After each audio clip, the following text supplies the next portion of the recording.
Hello friends, कसे आहात सगळे? मस्त ना? तर मी पण मस्त आहे आणि आशा करते की तुम्ही देखील मस्त असाल आणि मजेत असाल. तर आज सकाळी सकाळी उठली, नायराला सुट्टी होती आज. पण आज जरासा असं वेगळा विचार केला होता, काहीतरी स्वतःसाठी थोडासा वेळ काढायचा म्हणून लवकर उठले आणि फ्रेश झाले. आंघोळ नाही केली, फक्त फ्रेश झाले आणि मग नायराला पण उठवलं आणि मग आम्ही गेलो. तर मला खूप दिवस झाले असं वाटत होतं की सकाळी सकाळी पार्कमध्ये जावं, थोडंसं मॉर्निंग वॉक करावी आणि तोच सकाळचा पक्ष्यांचा आवाज असतो तो सगळा ऐकावं, थोडंसं मनाला शांत असं बसावं.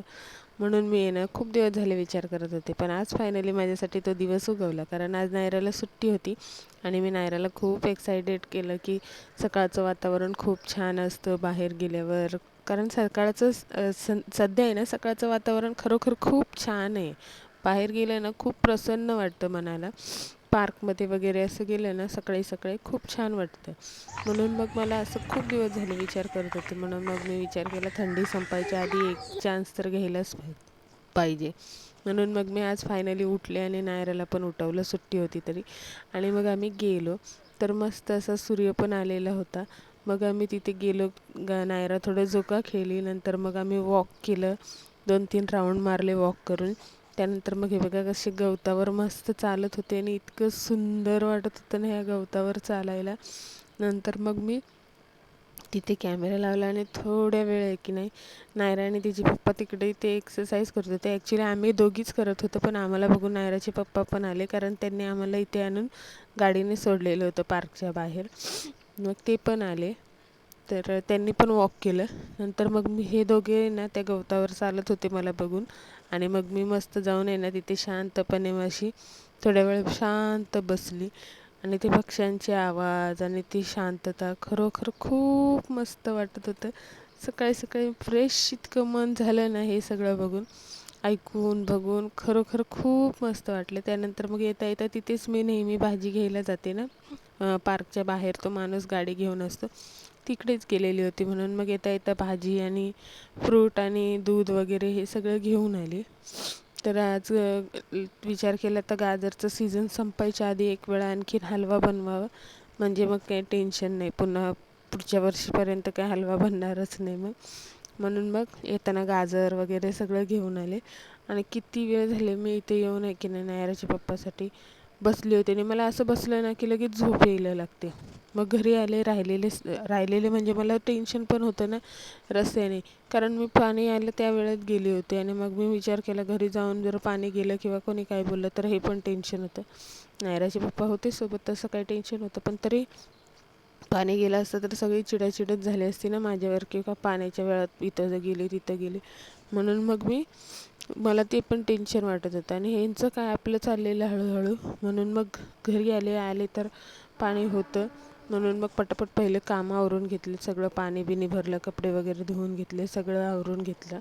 तसं तर मी सांगितलं ना नणंदबाई आहेत त्यामुळे थोडीशी हेल्प आहे कामाला. तर मग किचनकडचं मी आवरलं, तोपर्यंत त्यांनी इकडचं आवरलं. त्यानंतर मस्त आंघोळ केली आणि ठेवली मॅगी, कारण आज होतं सॅटरडे आणि सॅटरडेला आमच्याकडे नायराचे पप्पा आणि नायराची आजीचा उपवास होता, त्यामुळे आजोबांचा पण उपवास असतो, आजीचा पण उपवास असतो आणि नायराच्या पप्पांचा पण उपवास असतो. मग राहतो कोण? मी, नायरा आणि तिची आत्या. त्यामुळे मग आम्ही संध्याकाळचं जे आहे एकदाच संध्याकाळीच जेवण बनवतो. तर मग आम्ही फक्त दुपारी तिघींसाठी आहे ना, कधी कधी त्या पण नसतात, ऑफिसला असल्या की आम्ही दोघीच असतो, म्हणून मग आम्ही सॅटरडेला मॅगी बनवतो आणि मॅगीच खातो. म्हणून मग मॅगी बनवायला ठेवली. तर तेच आमचं ब्रेकफास्ट, तेच आमचं लंच आहे, म्हणून मग थोडीशी जास्त बनवली. मग मस्त अशी मॅगी आणि गरमागरम चहा. तर खरोखर खूप मजा आली नाश्ता करून पण. खूप छान वाटलं. गरम गरम मॅगी आणि हे केलं, चहा पिला, खूप छान वाटलं. त्यानंतर मग मी येताना गाजर घेऊन आले होते ना हलवा बनवण्यासाठी. मग मी नाश्ता वगैरे केला आणि आहे ना भांडी घासण्या अगोदर आहे ना गाजर आहे ना सगळ्यात अगोदर ते सोलून घेतले, धुवून घेतले आणि मस्त असे किसून घेतले, कारण संध्याकाळी बाहेर जायचं होतं आणि मग आल्यावर हे सगळं करत बसायचं म्हणलं असतं ना तर खूप लेट होईल. तर मस्त असे गाजर किसून ठेवले आणि मग विचार केला की कसं आलं की मग डायरेक्ट फोडणीला टाकता येईल. आणि ही चाकवतची भाजी आणली होती. इतक्या वेळ वाट बघितली कोणी बसतंय का साफ करायला, नाही बसलं. मग घेतली, ती पण घेतली. फेकण्यात जाण्यापेक्षा साफ करून खाल्लेली काय वाईट आहे, म्हणून मग साफ करायला घेतली. नंतर मग ते सगळे माझे कामं आवरलं. नायराच्या पप्पांना उठवलं, बाहेर जायचं होतं. तर काय झालं, मग ते पण चिडले लेट झाला म्हणून. तर मग आम्ही फायनली ह्या शोरूमला गेलो होतो इथे गाडी बघायला. ही जी गाडी आहे आर्टिका ही बघितली आम्ही. आणि मग आमचं जे कामं होते बघून, काय करायचं होतं, जे ठरवायचं होतं ते सगळं झालं. आणि ही आहे आमची मुंबई. बघितलं कशा गाड्या चालतात, कंटिन्यू ह्या रस्त्याला अशाच गाड्या चालत असतात. हे मुंबईचं आयुष्य आहे, ते कधी स्टॉप होत नाही. रात्र असो, हे वाजलेले होते आता 8 वाजलेले होतेच रात्रीचे. तरी पण हे बघा कशा कंटिन्यू इथनं गाड्या येत आहेत, जात आहेत, येत आहेत, जात आहेत. मग फायनली मी घरी आले. घरी आल्यानंतर मग जेवण तर बनवायचं आहे, कारण सकाळी येऊन मॅगीवर धकवलेलं होतं. म्हणून मग किचनमध्ये आले. आणि आज तर एवढं सगळं बनवायचं होते आणि ऑलरेडी मला येता येता 8:30 वाजले होते. म्हणून मी आल्यावर पहिलं झाडू मारला, दिवाबत्ती करून घेतली आणि मग सुरुवात केली. एका साईडला भात घातला, एका साईडला गाजर जे आहेत ते शिजायला घातले, हलवा दूध वगैरे टाकून. ते तिसऱ्या साईडला जे आहे नायराच्या पप्पांसाठी आहे ना, शेंगदाण्याचं हे बनवायला सांगितलेलं त्यांनी, शेंगदाण्याच्या कुटाचं माद्या. म्हणून मग त्यांचं ते तिकडे ते टाकलं एक साईडला, कारण आज त्यांना बिना कांदा लसूणचं खायचं होतं ना, म्हणून. तर हे नणंदबाई मध्ये मध्ये थोडंसं हलवण्याची मदत केली मला त्यांनी, सगळं जे काय बनवायला ठेवलेलं होतं. आणि पीठ पण मी एक साईडला मळून घेतलं, कारण सगळ्यात अगोदर जेवण आहे ना नायराच्या पप्पांना द्यावं लागतं, कारण त्यांना नाईटला जायचं असतं. आम्ही तरी लेट जेवलो तर चालेल, म्हणून मग सगळ्यात अगोदर त्यांचंच आवरायला घेतलं. तर एक साईडला कालवण होईपर्यंत पीठ आणि मळून झालेलं होतं. भात पण झाला, म्हणून विचार केला भात आता गाळून घेते आणि मग नायराच्या पप्पांना मी डायरेक्ट जेवायला देईल. म्हणून सगळ्यात अगोदर भात गाळून घेतला. तोपर्यंत आपले गाजरचा हलवा लास्टला घातला जातो. मग गाजर पण तोपर्यंत मस्त असे हलवा बनवून तयार होईल. तर आज मी मिल्कमेडचा हलवा बनवणार होते. मागच्या वेळेस मी खोया टाकला होता, पण आज मला खोया आणायचं लक्षातच नाही आलं आणि मिल्कमेड सकाळी घेऊन आले होते. आणि झालं असं की मी घरी आल्यावर बघितलं तर ना घरात साखर पण नव्हती, नाहीतर मग आमच्यासाठी साखरेचा आणि नायराच्या पप्पांसाठी गुळाचा हलवा आम्ही बनवतो. पण साखरच नव्हती. मग घरी येऊन त्याच्यावरून थोडंसं रामायण झालं, कारण मी येता येता आणायचं विसरले आणि नंतर मग कोणाला जा आणि आणा म्हटलं की मग थोडंसं रामायण होतंच आमच्याकडे. तर मग काय झालं थोडंसं. त्यानंतर मी मग म्हटलं नसेल कोणाला आणायचं तर नका आणू, मी मिल्कमेड टाकून बघते, नाही तर मग मी जाईल आणि घेऊन येईल म्हणून मग मी तोच विचार केला होता की मी जाऊन घेऊन येईल. तर हे बघा मस्त असं मिल्कमेड घातलं. मग मी विचार केला गोड झालं तर ठीक आहे, नाही जर झालं कमी वाटलं गोड तर मग मी जाऊन आणि घेऊन येईल साखर. पण मिल्कमेडपेक्षा खोयामध्ये जी मजा आहे ना, ती मजा मिल्कमेडमध्ये टाकल्यानंतर मला हलव्यामध्ये आली नाही. ॲक्च्युली मला सगळ्यात जास्त मजा आली होती जेव्हा मी हलवा बनवला आणि त्याच्यामध्ये खोया टाकला. आणि मस्त असा तो जो हलवा बनलेला होता ना खवा टाकून, तो खरोखर. पण कदाचित आज लेट झाला. आता तर माझे घड्याळात वाजलेले होते 11 आणि मी अजून किचनमध्येच होते.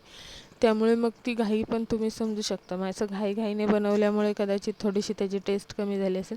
तसा टेस्टी झाला होता, पण एवढा नाही. जो मागच्या वेळेस जी मजा आली ना त्याच्यामध्ये, ती मजा नव्हती ह्यावेळेस. म्हणून थोडंसं वेगळं वाटत होतं. तर मस्त असा हलवा आपला बनलेला आहे. इकडे तोपर्यंत सासूबाईंनी आणि नणंदबाईंनी दोघींनी मिळून चाकवतची भाजी बनवली होती, दोघींनी एकमेकींना हेल्प करून. तोपर्यंत माझं बाकीचं झालं. मग भांडे राहिले होते, एवढे सगळे भांडे पडलेले होते. आणि जेवल्यावर एकत्र घासायचं म्हटल्यानंतर खूप कंटाळा येऊन जातो. एक तर आज थकलेली पण होती, म्हणून मी आपले पटापट भांडे घासून घेतले. नंतर लागलेच लगेच किचन पण साफ करून घेतलं, कारण मग नंतर फक्त जेवल्यानंतर जेवणाचे जे भांडे असतात, ताटं किंवा ताटंच असतात, बाकीचे पातेले तर कोणी आमच्याकडे गरम करत नाही, सॉरी रिकामे करून घासत नाही. जर संपलं तरच ते घासायला असतं, नाहीतर मग मी सकाळी रिकामे करते आणि मग घासते. त्यामुळे मग ते पण नसतात, फक्त ताटं जे असतात तेच असतात घासायला. म्हणून किचन वगैरे लगेच स्वच्छ करून घेतलं आणि भांडे पण झालेले होते. आणि नायराच्या पप्पाचं आणि नायराचं दोघांचं जेवण झालेलं होतं, कारण नायरा दिवसभर थकलेली होती आणि नायराच्या पप्पांना नाईटला जायचं होतं. त्यामुळे मग दोघांना जेवण लगेच बनल्याच देऊन टाकलं.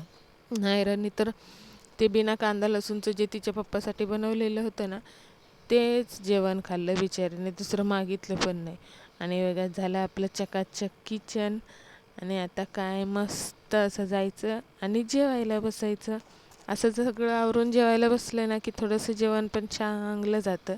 त्यानंतर फायनली मी रात्री जेवण भांडी सगळं सगळं सगळं आवरून 12 वाजता झोपले. तर भेटूया नेक्स्ट ब्लॉगमध्ये. तोपर्यंत ओम नमः शिवाय. Bye bye.